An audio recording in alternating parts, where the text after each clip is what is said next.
네, 안녕하세요, 여러분. 노동법 김민표입니다. 저는 오늘 10월의 마지막 날, 학교 세미나실에서 창밖에 떨어지는 낙엽을 보면서 이 녹음을 하고 있습니다. 네, 벌써 10월의 마지막 날이네요. 그렇죠. 자, 어쨌든, 오늘은요, 여러분께 일반적 조직강제에 대한 설명을 드리고자 합니다. 이 일반적 조직강제에 대한 설명을 위해서는요, 그 헌법에 대한 지식이 약간 필요합니다. 그렇기 때문에 지금 준비하실 것은 헌법을 펴주십시오. 법전의 헌법 제10조를 펴주시고요. 노동조합법은 81조를 펴주시기 바랍니다. 그리고 단문 보충 자료 노조법 편, 24쪽 일반적 조직 강제 편을 펴주시기 바랍니다. 자, 일단요, 24쪽을 한번 봐보세요. 일반적 조직 강제란 어떻게 정의가 되어 있나요? 근로자가 반드시 특정한 노동조합에 가입하여야 하는 것은 아니지만, 이렇게 되어 있잖아요. 거기서 특정한 노동조합에 가입하는 것은 무슨 조직 강제죠? 그렇죠. 이것은 제한적 조직 강제입니다. 그러니까 반드시 특정한 노동조합에 가입하여 하는 건 아닌데요. 어느 노동조합이든 간에 A, B, C, D 그러면 A든 B든 C든 D든 어느 노동조합이건 간에 하나의 노동조합에는 가입해라. 이렇게 강제를 할 수 있느냐 하는 것입니다. 그렇죠? 그러니까 특정한 노동조합에 A라는 특정한 노동조합에만 가입해. 그러면 어저께 뭐라고 말씀드렸죠? 그것은 어떤 문제가 발생한다? 그렇죠. 그 근로자들의 단결 선택의 자유. 그렇죠. 그거에 침해의 문제가 발생하기 때문에 노조법이 원칙적으로는 금지하고 있다. 81조 본문에서. 그렇죠. 예외적으로 단서의 조건을 갖추면 예외적으로 허용해주고 있다. 그렇게 말씀드렸잖아요. 그런데 오늘은요, 그런 문제가 아니고 A, B, C, D 아무튼 어느 노동조합인 간에 하나의 노동조합에는 가입해라. 이걸 강제할 수 있냐는 거예요. 누구에게 강제할 수 있느냐? 그렇죠. 근로자에게 이것을 강제할 수 있느냐입니다. 네, 근로자에게 이것을 강제할 수 있는가? 이거죠. 그러면 근로자 입장에서는 근로자의 어떠한 권리가 침해되길래 이거를 강제할 수 있느냐, 강제할 수 없느냐의 논의가 있느냐, 이런 거죠. 그쵸? 이 부분을 좀 정확히 아실 필요가 있는 것이죠. 네. 자, 그래서 여러분, 지금부터 저랑 같이 헌법 조문을 펴보세요. 네. 헌법 제10조, 바로 위를 보시면 제2장, 국민의 권리와 의무라고 되어 있을 것입니다. 보시면, 여기서부터가 국민의 권리가 기본권이라는 것이에요. 국민의 기본권. 자, 첫 번째 제10조를 봐보세요. 모든 국민은 인간으로서의 존엄과 가치를 가지며 행복을 추구할 권리를 가진다. 여기 보면 이게 국민의 기본권 중에 행복 추구권이라는 것입니다. 제10조가. 제10조가 행복을 추구할 권리를 가진다. 그렇기 때문에 행복 추구권이라고 불립니다. 근데 우리나라 헌법재판소는 이 행복을 추구할 권리를 보장하기 위해서 이 내용으로요. 자, 행복을 추구할 권리. 제가 지금 밥을 먹고 싶어요. 그러면 저는 밥을 먹어야 되겠죠. 오늘 메뉴로 도미노 피자가 먹고 싶어요. 그러면 저는 도미노 피자를 먹어야 되죠. 근데 누군가가 저로 하여금 국가가 너는 도미노 피자를 먹어서는 안 돼. 그래 버리면 저의 기본적인 행복을 뺏어가는 것이죠. 또 저는 오늘 머리가 너무 길어요. 그래서 머리를 좀 짧게 깎고 싶습니다. 그런데 국가에서는 머리를 절대 짧게 깎아서는 안 돼. 이렇게 해버리는 거예요. 그러면 어떻게 돼요? 저는 행복하지 않죠. 또 저는 오늘 술을 마시고 싶어요. 그런데 국가에서 너는 절대로 술을 마셔서는 안 된다. 이렇게 해버리는 거예요. 아니면 저는 잠을 자고 싶어요. 잠을 못 자게 하는 거예요, 국가가. 저는 오늘 휴식을 취하고 싶고 학교에 나오고 싶지도 않았어요. 그런데 국가가 학교에 나가라고 강제를 해요. 어떻게 생각하세요? 그러니까 제가 기본적인 인간으로서 행복을 누리기 위해서는 내가 뭘 하고 싶으면 할 수 있고 하고 싶지 않으면 하지 않은 그런 자유들이 보장되어야 되잖아요. 그렇죠? 그래서 헌법재판소는 제10조에 있는 행복을 추구할 권리의 내용으로요. 일반적인 행동의 자유권, 즉 행동의 자유권.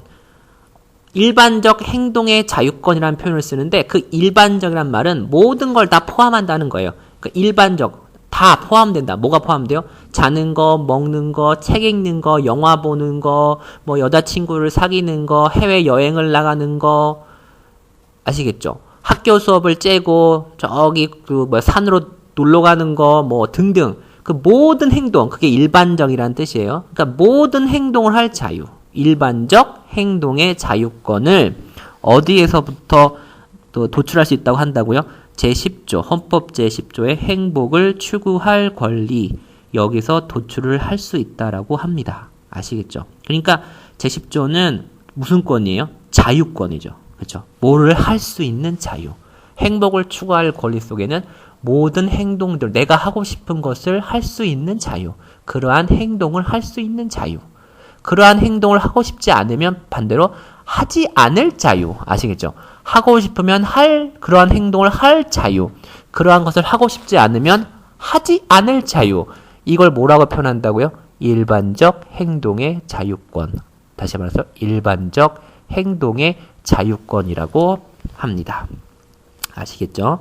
자, 그거 잘 기억해 놓으세요. 일반적 행동의 자유권. 그다음에 제11조를 봐보세요. 모든 국민은 법 앞에 평등하다. 이걸 소위 말하는 평등권입니다. 그렇죠? 12조 보세요. 모든 국민은 신체의 자유를 가진다. 신체의 자유권이에요. 그러니까 국가 경찰이나 검사가 법관이 발부한 영장이 없으면 적법한 절차를 거치지 않으면 나의 신체를 구속할 수 없는 것이죠. 네.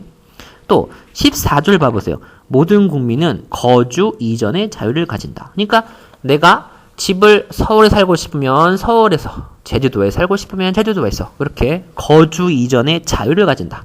그 다음에 모든 국민은 내가 하고 싶은 일을 하면서 직업으로 그런 것을 직업으로 선택해서 할 수 있는 직업 선택의 자유를 가진다. 제15조가 규정하고 있죠.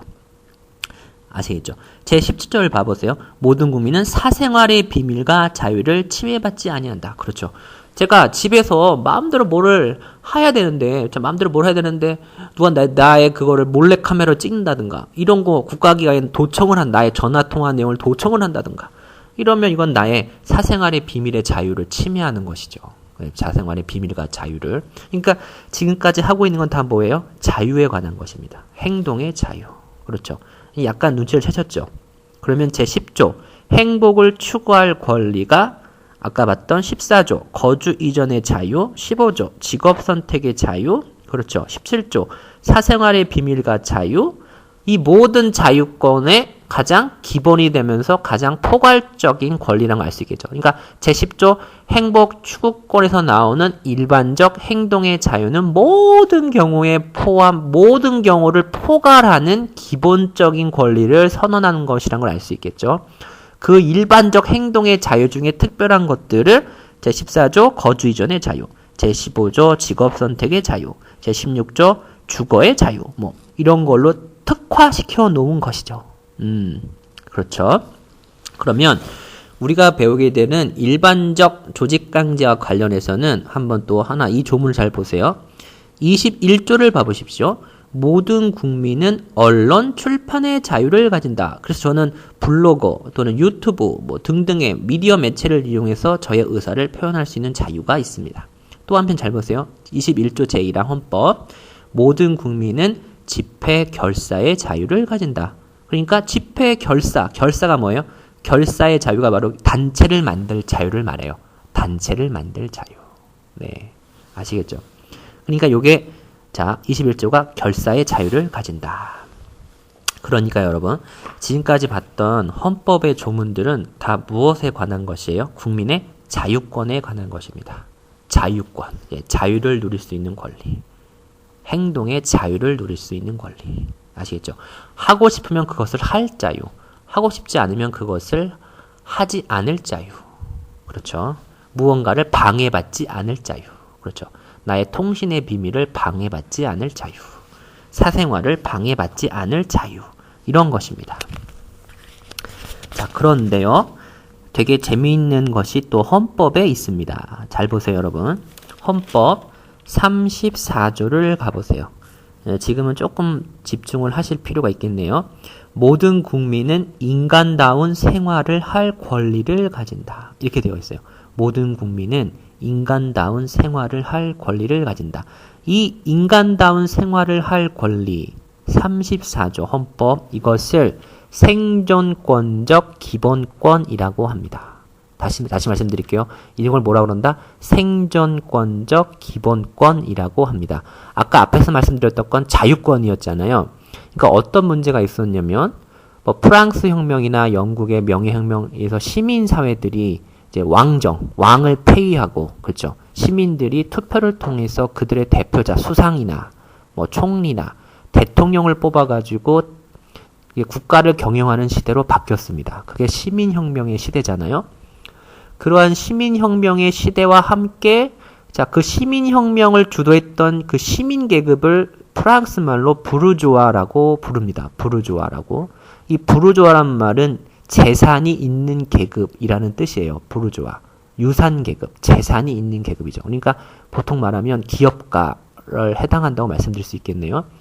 그러니까 그 전에 헌법에서는 그 시민혁명 당시 헌법에서는 자유권만이 있었습니다. 헌법의 내용으로. 그런데 어떤 문제가 발생했어요? 이 산업혁명을 거치면서 부르주아 계급, 즉 자본가 계급, 그러니까 기업을 운영하는 계급들, 뭐 금융회사나 뭐 제조회사나 하여튼 아니면 뭐 그 중개회사나 뭐 우리나라 치면 삼성물산 같은 회사들이겠죠. 뭘 사다가 팔고 뭐 이런 식으로 아니면 뭘 밖에 내다 팔고 뭐를 밖에 내다 파는 회사들. 예. 아무튼 이러한 부르주아 계급들이 사회의 자본을 장악하면서 어떤 문제가 발생했어요?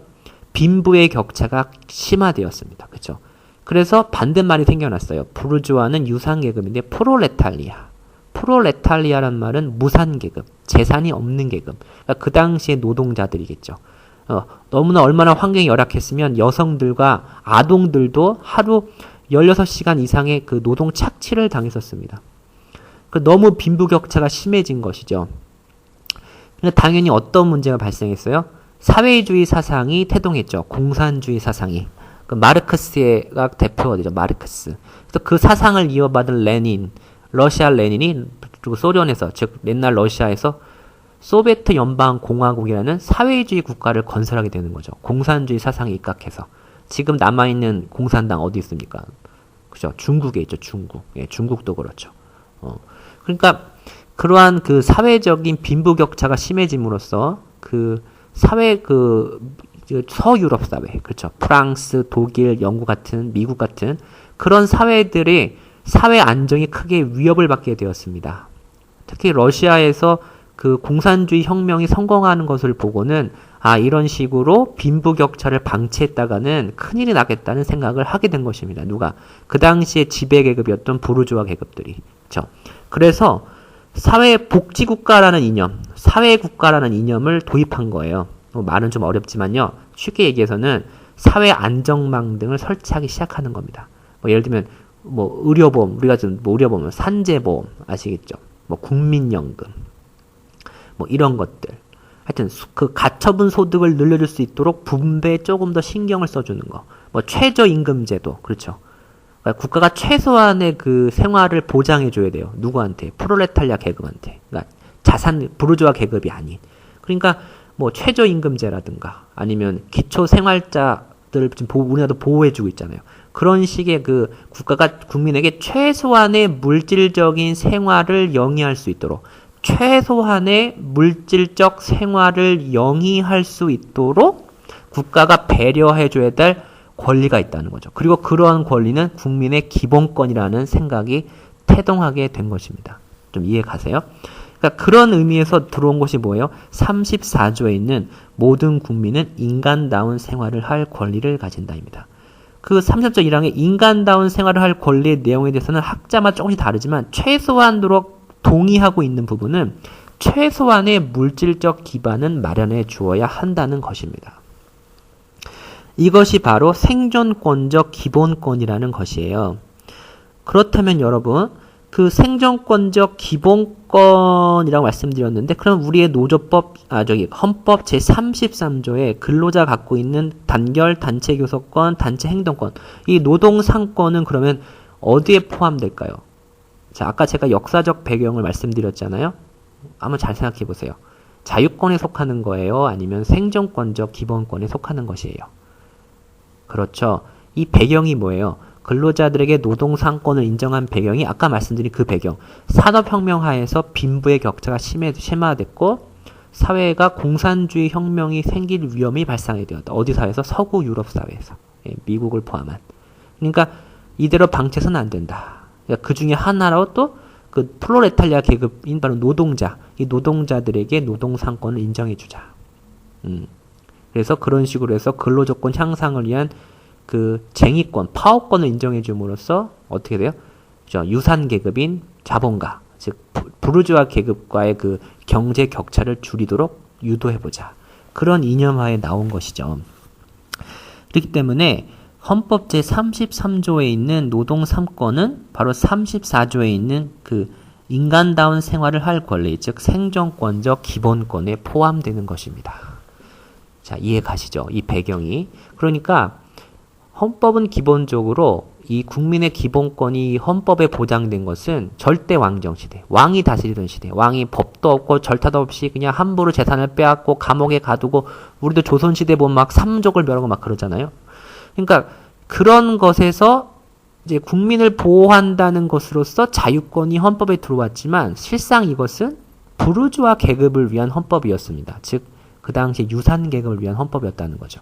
그래서 예를 들면 대통령이나 총리나 수상을 뽑을 수 있는 투표권도 그 당시에는 노동가나 이런 그 근로자 계급에는 인정되지 않았습니다. 여성에게도 부여되지 않았고요. 그 당시에는 오직 유산 계급, 부르주아 계급에만 투표권이 인정될 정도였으니까요.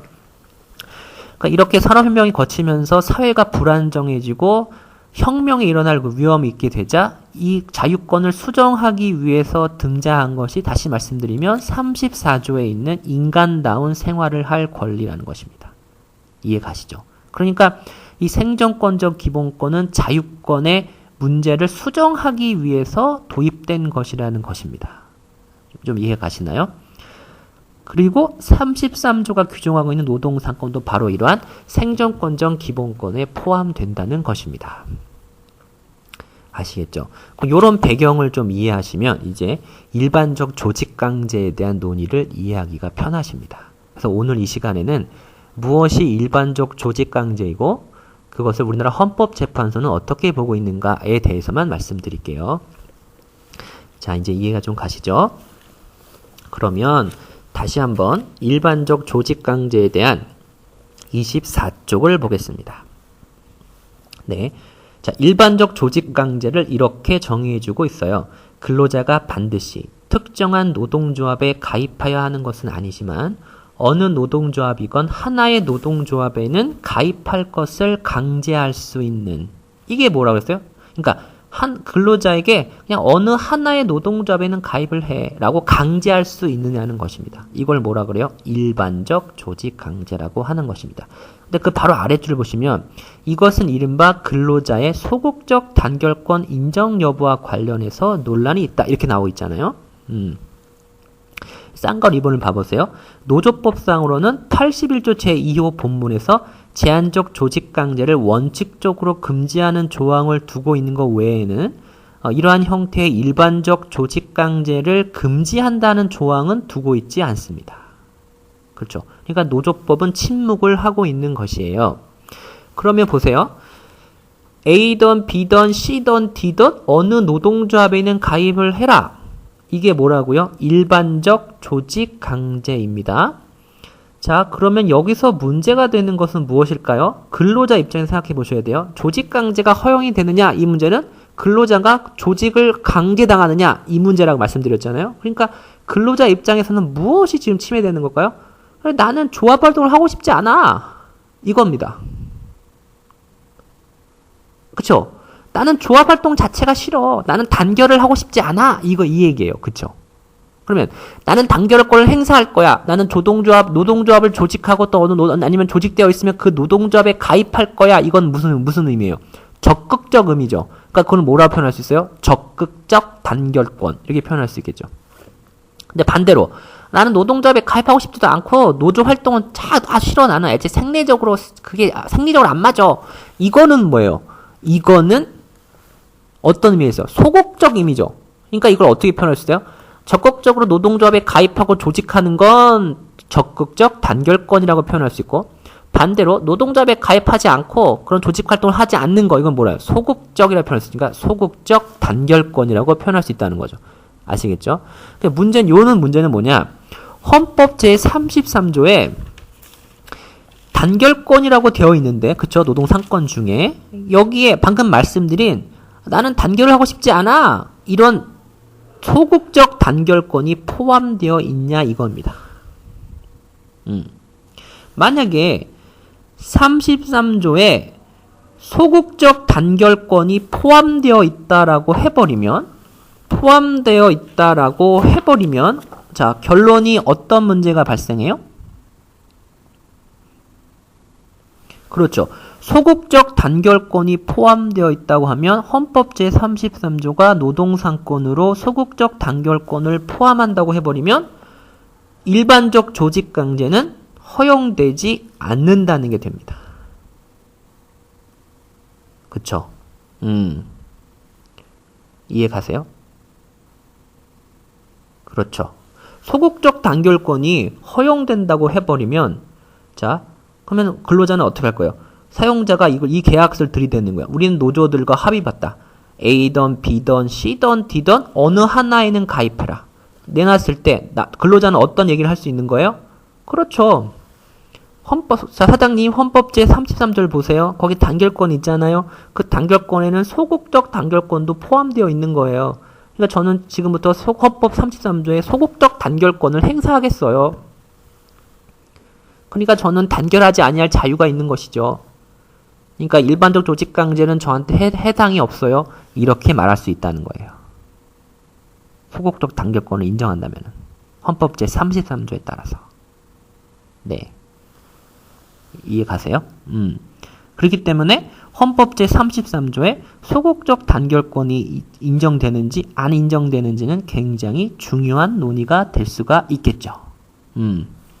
그러면 24조의 쌍가로 3번의 학설을 소개했지만 이건 그냥 학설일 뿐이에요. 중요한 거는 쌍가로 4번의 헌법재판소 판례입니다. 그러니까 지금으로서는요, 3번은 머릿속에 넣지 마시고 4번 헌법재판소 판례만 머릿속에 넣습니다. 아시겠죠? 네. 그래서 헌법재판소는 뭐라고 하는지 잘 보세요. 헌법재판소는 자, 근로자가 노동조합을 결성하지 아니할 자유, 노동조합의 가입을 강제당하지 아니할 자유, 그리고 가입한 노동조합을 탈퇴할 자유, 이걸 다 뭐라 표현할 수 있어요? 난 조합활동하지 않겠어요. 단결활동하지 않겠어요니까 소극적 단결권이죠. 그렇죠. 잘 보세요. 이러한 소극적 단결권은 어디에 포섭되는 권리가 아니다? 헌법 제33조가 앞에 빠진 거예요. 헌법 제33조의 단결권의 내용에 포섭되는 권리가 아니다라고 하고 있죠. 앞에는. 그러니까 헌법재판소는 제33조 단결권에는 뭐가 포함되어 있지 않다? 그렇죠. 소극적 단결권은 포함되어 있지 않다라는 입장입니다. 그러니까 헌법재판소는 이 단결권에는 적극적 단결권만 있다는 거예요. 제33조는. 아시겠죠? 자, 이제 잘 따라오세요, 논리를. 그러면 이런 의문이 들죠. 헌법재판소가 단결권에 소극적 단결권, 즉 조합활동하지 아니할 권리, 이게 포함되어 있지 않다라고 본다면, 그러면 근로자에게는 정말 노동조합에 가입하지 아니할 자유는 어디서 보장되는 거야? 이 말이 나올 수도 있죠. 어디서 보장되는 거야? 노동조합에 가입하지 아니할 자유는 어디에서 보장될 수 있는 거야? 그렇죠. 나는 분명히 뭔가를 하고 싶지 않거든요. 그 사람은 그 노동조합 활동을 하고 싶지 않은 거잖아요. 그럼 그런 자유는 어디서 보장되냐는 거예요. 어디서? 33조가 아니고 헌법재판소는 33조가 아니고 어디서 포함된다? 제10조. 아까 말씀드린 제10조. 행복을 추구할 권리. 거기에 뭐가 있다고 그랬죠? 행동의 자유권. 일반적 행동의 자유권. 아시겠죠? 거기에서 나온다는 거예요. 그러니까 이제 헌법재판소 입장을 이제 정리할게요. 헌법재판소는 근로자가 노동조합에 가입하지 않고 또 노동조합을 결성하고 싶지 않고 가입됐다면 탈퇴하고 싶고 이렇게 단결 활동을 하고 싶지 않은 자유, 즉 소극적 단결권을 헌법 제33조에서 거기서 나온다고 보는 게 아니고 거기에는 그러한 권리는 포함되어 있지 않고 어디에서 나온다는 거예요? 그렇게 하고 싶지 않아야 할 자유는 제10조에서 나온다는 거예요. 행복을 추구할 권리. 아시겠죠? 자, 이제 헌법적 입장을 잘 보세요. 헌법재판소는 그러한 소극적 단결권은 단결권의 내용에 포섭되는 권리로서가 아니라 헌법 제10조의 행복 추구권에서 파생되는 일반적 행동의 자유나 아니면 아까 봤던 21조에 있는 결사의 자유. 결사의 자유에는 결사를 할 자유, 단체를 만들 자유와 단체를 만들지 않을 자유를 포함하는 거거든요. 21조에. 그래서 찾을 수 있다라고 판시하고 있다는 거예요.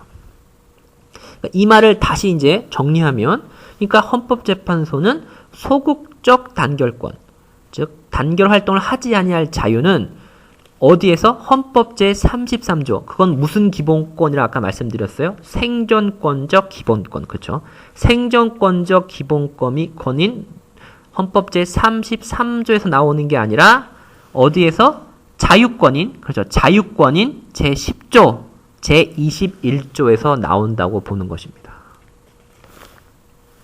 다시 한번요. 그러니까 헌법재판소는 근로자가 노동조합을 탈퇴할 자유, 노동조합을 조직하지 아니할 자유, 노동조합에 가입하지 아니할 자유는 보장은 된다는 거예요. 보장이 돼요. 무엇으로 보장이 된다는 거예요? 자유권인 제10조, 자유권인 제21조에 의해서. 예, 보장이 안 된다는 게 아니에요. 보장은 된다는 거예요. 근데 뭘 통해서? 자유권인 제10조, 자유권인 제21조에 의해서. 그러면 자유권을 수정하기 위해서 나온 생존권적 기본권의 하나인 노동상권 규정인 헌법 제33조를 통해서는 그것이 보장되지 않는다는 거예요. 그러니까 헌법 제33조에서는 소극적 단결권이 나오지 않는다는 거예요.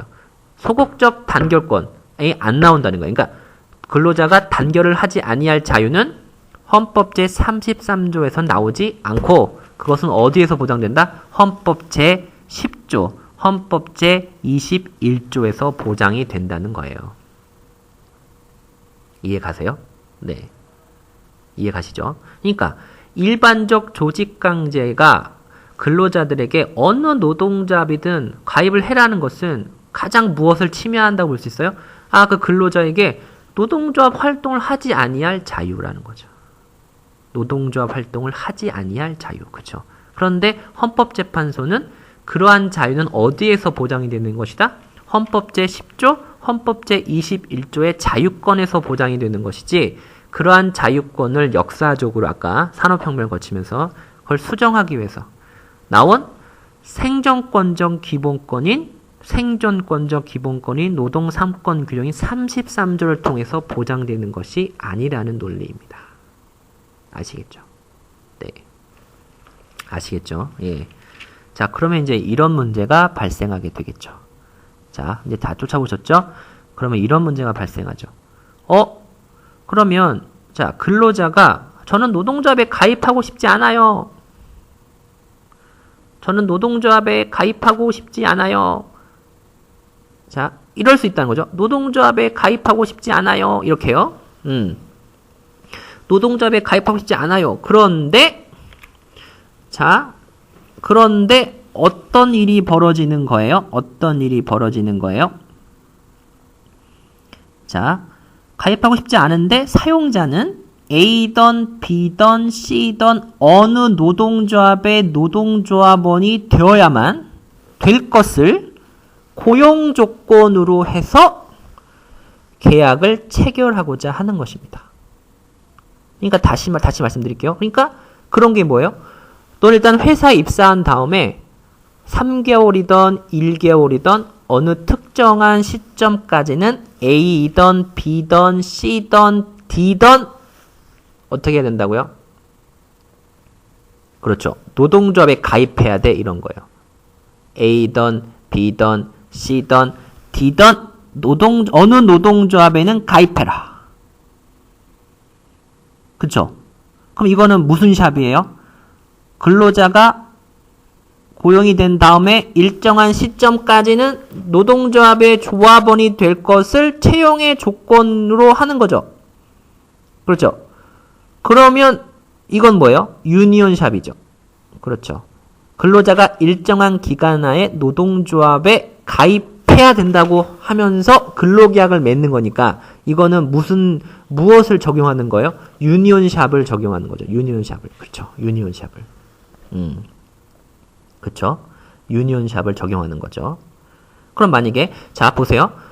유니온샵하고 일반적 조직강제, 제한적 조직관계의 관계는 자 어저께도 말씀드렸죠. 이런 거죠. 자 유니온샵은 어떤 거예요? 개념 흔들리지 마세요. 유니온샵은 어떤 거예요?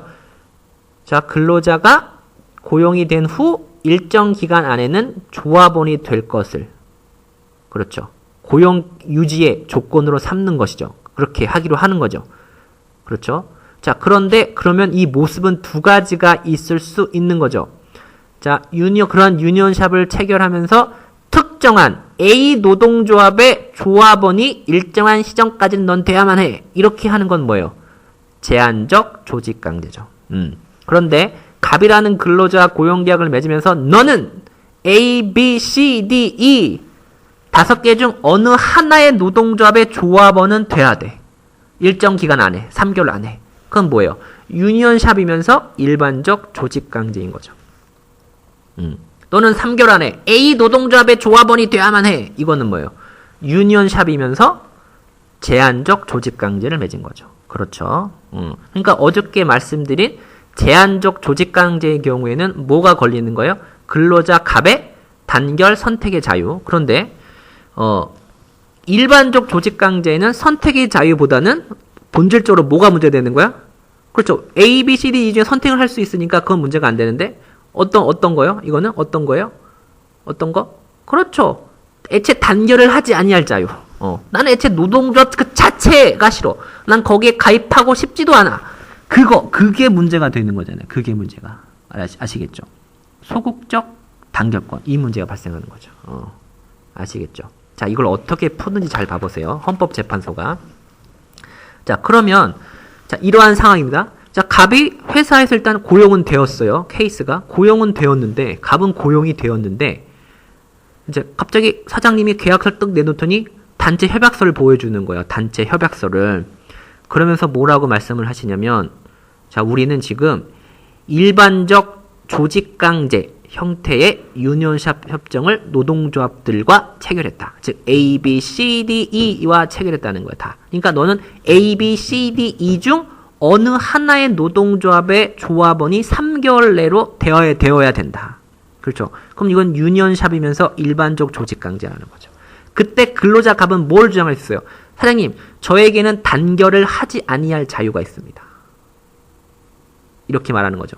저에게는 단결을 하지 아니할 자유가 있습니다. 이렇게 말하는 거예요. 그러니까 저는 노동조합에 가입하지 않아도 됩니다. 이 유니온샵 조항 이거 따르지 않아도 상관없으세요. 이렇게 말하는 거죠. 그랬더니 갑자기 그 갑과 사용자가 있던 테이블 바로 앞에 누가 앉아 있는 거예요? 노동조합 대표자가. 그러자 노동조합 대표자는 이렇게 말을 합니다. 사장님, 헌법재판소 판례에 따르면 이렇게 말하는 거죠. 헌법 제33조 노동3권 단결권에는 근로자 개인의 소극적 단결권이 포함되어 있지 않습니다. 아울러 거기는 적극적 단결권만이 있습니다. 다시 말해서 우리 노동조합에게는 조직강제권이 있는 것입니다. 이렇게 말을 해버리는 거예요. 우리 노동조합은 헌법 제33조 단결권 규정에 의해 적극적 단결권에 의해서 조직강제권이 저한테 있습니다. 저희한테 있습니다. 이렇게 말해버리는 거예요. 근로자 갑은 이렇게 말하는 거예요. 무슨 소리야? 나에게는 단결을 하지 아니할 자유가 있어. 이렇게 말하는 거죠. 그럼 사용자는 어떻게 해야 될까요?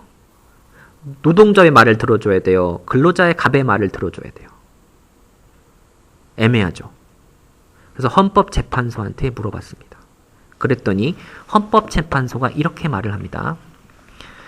노동조합의 조직강제권, 즉 적극적으로 단체를 만드는 권리, 이건 적극적 단결권이다. 그러니까 노동조합의 조직강제권은 적극적 단결권으로서 헌법 제33조에 의해서 보호가 되는 것이고, 당신 근로자 갑이 말하는 조합원이 되지 아니할 자유, 즉 단결을 하지 아니할 자유는 헌법 제33조가 아니라 헌법 제10조, 헌법 제21조에서 보호가 되는 권리다라는 겁니다. 그러니까 자, 따라서 여러분 혹시 그거 아세요?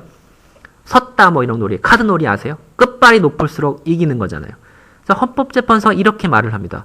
자, 그러면 나에게 패를 보여주십시오. 그러면 근로자 갑 당신은 갖고 있는 패가 뭐예요? 10조, 21조 자유권인 것이고, 노동조합이 가지고 있는 조직강제권, 즉 적극적 단결권은 제33조, 즉 생존권적 기본권이라는 것입니다. 그렇죠? 그러면 둘 사이에 어느 쪽이 더 끝발이 높으냐? 이겁니다. 어느 쪽이 더 끝발이 높으냐? 어느 쪽이 끝발이 높으냐? 자, 이거에 대해서 24조 각주 6번을 봐보세요. 잘 보세요. 뭐라고 말하고 있습니까?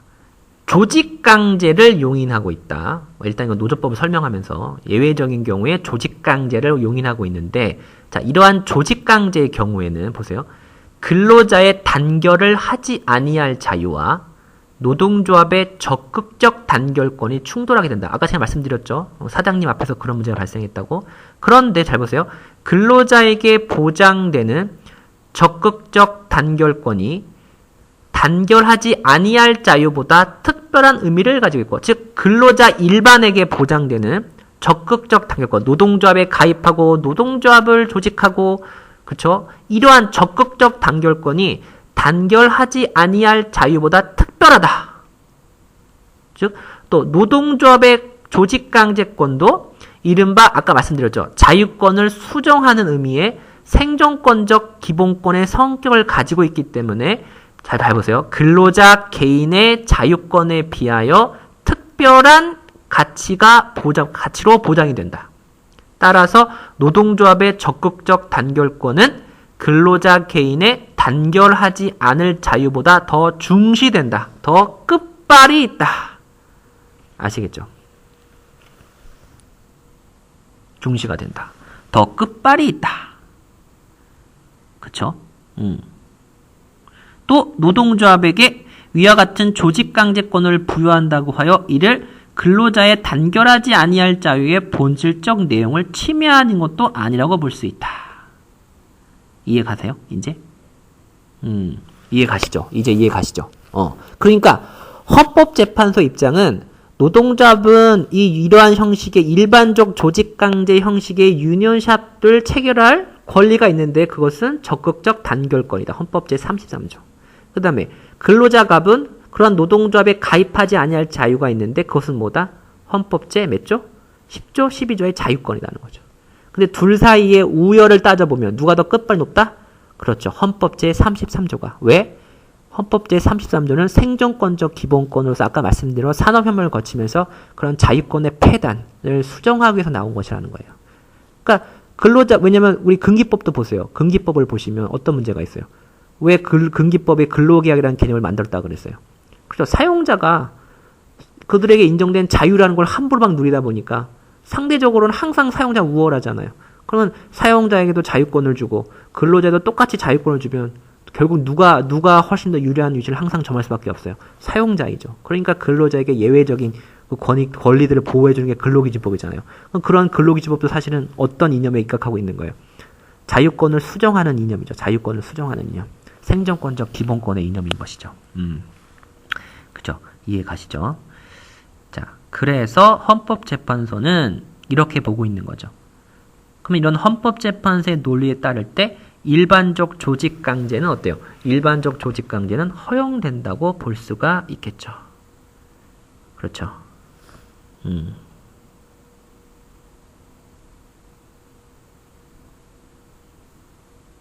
그렇죠. 이해 가세요? 자, 그것이 이러한 헌법재판소 입장이 그 24쪽 쌍가로 3번에 있는 쌍가로 3번 동그라미 2번 보세요. 쌍가로 3번 동그라미 2번에 있는 학설의 입장이에요. 헌법상 단결권의 내용으로서 소극적 단결권이 인정되는 것이 아니다. 그렇죠. 아까 판례와 똑같은 거지, 학설이. 근로자의 일반적 행동의 자유의 내용으로서 단결하지 아니할 자유가 인정되어야 한다는 견해. 이게 바로 뭐예요? 헌법재판소와 동일한 견해입니다. 그러니까 지금은 요 학설 중에 요 2번만 보세요. 동그라미 2번만 다시 한번. 헌법상 단결권의 내용으로서 소극적 단결권이 인정되는 것은 아니고 근로자의 일반적 행동의 자유의 내용으로서 단결하지 아니할 자유가 인정되어야 한다는 견해. 이게 바로 헌법재판소의 견해입니다. 거기 각주 8번을 뭐라 그랬잖아요. 각주 8번을 봐보세요. 이 견해에 의하면 근로자의 일반적 행동의 자유로서 단결하지 아니할 자유는 인정되어야 하지만, 그쵸? 이에는 일반적 행동의 자유보다 우월한, 그쵸? 우월한 생존권적 기본권으로서의 헌법상 단결권을 보장하기 위한 권리로서의 노동조합의 근로자단체 노동조합의 일반적 조직강제에 기한 제한이 허용된다. 이게 무슨 말이에요? 즉 근로자의 일반적 행동의 자유로서 단결하지 아니할 자유가 무엇에 의해서 제한을 받는다? 그렇죠. 일반적 행동의 자유보다 더 우월한 생존권적 기본권으로서의 근로자단체의 일반적 조직강제권에 의해서 제한을 받는다. 누가? 근로자 개개인의 행동의 자유가 더 우월한 생존권적 기본권에 의해서 제한을 받기 때문에 어때요? 헌법재판소나 이 견해에 따르면 일반적 조직강제는 허용이 된다는 것입니다. 이해 가시죠? 그렇죠. 예. 바로 이겁니다. 그러니까 일반적 조직강제는 허용이 된다. 왜 허용이 되느냐? 그 논리가 근로자 개개인의 근로자 갑의 행동의 자유보다 더 우월한 생존권적 기본권인 적극적 단결권, 즉 헌법 제33조의 적극적 단결권을 누가 갖고 있기 때문에 근로자들의 단체인 노동조합이 가지고 있기 때문에 그게 더 우월한 권리라는 거예요. 헌법재판소도 그렇게 반했죠. 그러니까 그것에 의해서 근로자 갑의 자유권적 기본권, 자유권은 제한받는다. 따라서 근로자 갑은 사장님한테 노동조합에 가입하기 싫어요라고 할 수가 없어요. 그리고 만약에 가입하지 않으면 A던 B던 C던 D던 E던 어느 하나의 노동조합에 가입하지 않으면 그렇죠. 유니온샵 협정에 따라서 그 값을 해고할 수 있습니다. 사용자가. 그럼 이러한 유니온샵 조항은 무효냐? 위법한 것이냐? 위법한 것이 아니라는 거예요. 헌법재판소 판례에 따르면. 왜? 그것은 근로자들의 단체인 노동조합이 갖고 있는 적극적 단결권이 개별 근로자인 갑의 행동의 자유보다 훨씬 더 우월한 권리이기 때문에. 아시겠죠? 이해 가세요? 예. 그렇지만 무엇은 원칙적으로 안 된다는 거예요?